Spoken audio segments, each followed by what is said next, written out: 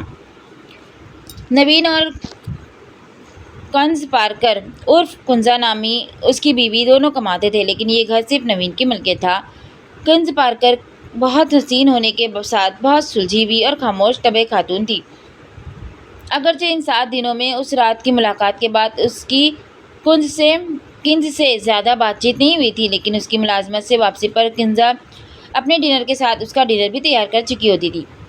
Dinner کے بعد وہ دونوں اپنے اپنے کمروں میں چلے جاتے۔ نوین کی آمد رات کے کس پہر ہوتی اسے خبر نہیں ہوتی تھی، البتہ ہر صبح جب وہ ملازمت کے لیے نکلنے لگتا تو نوین اسے جاگنگ ٹریک پر لازمی ملتا۔ اسی طرح 7 دن گزر گئے اور اس کی کمپنی کی طرف سے اس کی رہائش کا انتظام ہوتے ہی اس نے نوین کے گھر سے رخصت ہو جانے کا فیصلہ کیا۔ نوین کیونکہ رات کو بہت دیر سے واپس آتا تھا، اس لیے وہ اس سے مل کر ہی نکلنا چاہتا تھا۔ آج گھر میں واپس آنے سے لے کر کچھ بھی معمول کے مطابق نہیں تھا۔ گھر میں کنز موجود تھی، لیکن آج اس نے نہ تو خود ڈنر کیا اور نہ ہی اسے ڈنر کے لیے کمرے سے باہر آنے کے لیے کہا۔ شام کے 7 بجے سے لے کر رات کے 12 بجنے کو تھے، لیکن وہ اپنے کمرے سے باہر نہیں نکلی تھی۔ وہ اپنا سامان باندھنے میں مصروف تھا جب باہر لاؤنج سے آوازیں سنائی دینے لگی۔ شاید نوین واپس آ گیا تھا اور ابھی آوازیں اس کی اور کنز کی آپس میں گفتگو کی تھی۔ آوازیں آہستہ آہستہ تیز ہو رہی تھی۔ وہ کمرے میں موجود تھا، مگر دروازہ کھلا ہونے کے باعث ان کی گفتگو بآسانی سن رہے تھے۔ مجھے تم جیسے جھوٹے انسان کے ساتھ ایک سیکنڈ کے لیے بھی نہیں رہنا۔ یہ چیختی آواز کنز کی تھی۔ اس کی اتنی غصیلی آواز وہ آج سن رہا تھا۔ وہ بہت دھیما بولتی تھی۔ تو کھڑی کیوں ہو؟ جاؤ پھر، نکلو میرے گھر سے۔ نوین اس سے بھی زیادہ اونچی آواز میں چیخا۔ اسفند کے کان ایک دم سے کھڑے ہوئے۔ یہ کوئی معمولی گفتگو نہیں تھی، وہ دونوں جھگڑ رہے تھے۔ اس کی بھی فکر مت کرو، چلی جاؤں گی کچھ دن میں۔ کیا کچھ دن میں؟ نہیں، تم ابھی اور اسی وقت نکلو میرے گھر سے۔ اسفند نے ہاتھ میں رکھی شرٹ کو اسی طرح واپس بیڈ پر رکھا اور دروازے کے پاس آ گیا۔ ان دونوں کی آوازیں اب اونچی ہو رہی تھی۔ تم بد دماغ ہونے کے ساتھ ایک ظالم شخص بھی ہو، تمہیں ہر احساس سے عاری ہو چکے ہو۔ تمہیں شرم آنی چاہیے تھی اس معاملے میں سچ چھپاتے ہوئے۔ ہاں ہوں میں یہ سب، تمہیں اب میں سب کچھ لگوں گا، کیونکہ تمہیں صرف اس چیز کی طلب ہے جو واحد میں تمہیں نہیں دے سکا۔ وہ بات اگر اس جھوٹ تک نہ پہنچتی تو میں ساری زندگی تم سے گلہ نہ کرتی، مگر بات صرف اتنی سی ہے کہ تمہیں اب مجھ سے محبت ہی نہیں رہی۔ مجھے تم سے محبت نہیں ہے۔ محبت کے بارے میں تم جانتی ہی کیا ہو؟ جانتی ہوں میں سب، تم نہیں جانتے ہو۔ نہیں جانتا میں یہ سب جو بھی کیا، جو کر رہا ہوں، کس کے لیے؟ ہاں، کیا تھی تم اور کیا بنا دیا میں نے؟ نوین کی آواز میں غم اور غصہ دونوں شامل تھے۔ ان دونوں کے چلانے کی آوازوں سے صاف ظاہر تھا کہ معاملہ سنگین ہے۔ ہاں، کیا بنا دیا تم نے مجھے؟ اس احسان جتانے کی کمی تھی بس، پر مجھے تمہارے ساتھ حسین مورت بن کر نہیں رہنا، صرف مجھے سکون چاہیے، فیملی چاہیے۔ اسفند نے قدم کمرے سے باہر نکالے۔ وہ دونوں سامنے لاؤنج میں لگے صوفے کے پاس ہی کھڑے تھے۔ نوین نے ابھی اوپری کوٹ بھی پہن رکھا تھا، ہاتھ میں ایک کاغذ تھامے وہ سرخ چہرے کے ساتھ پیشانی پر شکن ڈالے کھڑا تھا۔ پتہ ہے اس سب کی وجہ کیا ہے؟ تم ایک حسین مغربی عورت ہو، لیکن تمہارا ذہن ایک دقیانوسی مشرقی عورت جیسا ہے۔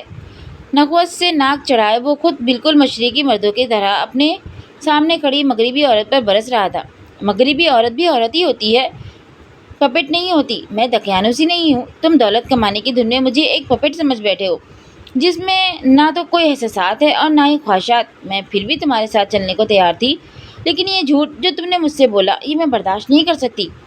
کنز بھی اس سے کم غصے میں نہیں تھی۔ اس کی اسفند کی طرف پیٹھ تھی، اسی لیے وہ اسفند کی آمد سے بے خبر تھی۔ میری برداشت ختم ہو چکی ہے، اب مجھے یہ رشتہ ختم کرنا ہے بس۔ وہ دو ٹوک لہجے میں گویا ہوئی۔ ایک دم سے قبرستان جیسی خاموشی چھائی۔ نوین گہری سانس اندر باہر انڈیلتا ضبط کے مرحلے سے گزر رہا تھا اور پھر وہ غرایا۔ جب رشتہ ختم تو پھر سب ختم۔ نکلو میرے گھر سے ابھی اور اسی وقت۔ غصے میں گراتے ہوئے اس نے نگاہ گھمائی تو سیدھی اسفند پر پڑی۔ اسفند خفت سے سٹپٹایا اور تیزی سے آگے بڑھا۔ نوین بھائی، کیا ہوا؟ کیوں جھگڑ رہے ہیں آپ دونوں؟ نوین نے اسفند کی بات کا جواب دینے کے بجائے نگاہ پھر سے دوسری جانب کی اور کنز کی طرف متوجہ ہوا۔ سنا نہیں تم نے؟ نکلو میرے گھر سے۔ چیخ کیوں رہے ہو؟ جا رہی ہوں میں، کبھی نہ واپس آنے کے لیے۔ وہ ایک دم غصے میں پلٹی۔ اسفند ان دونوں کی طرف دیکھتے ہوئے فکر مندی سے آگے بڑھا۔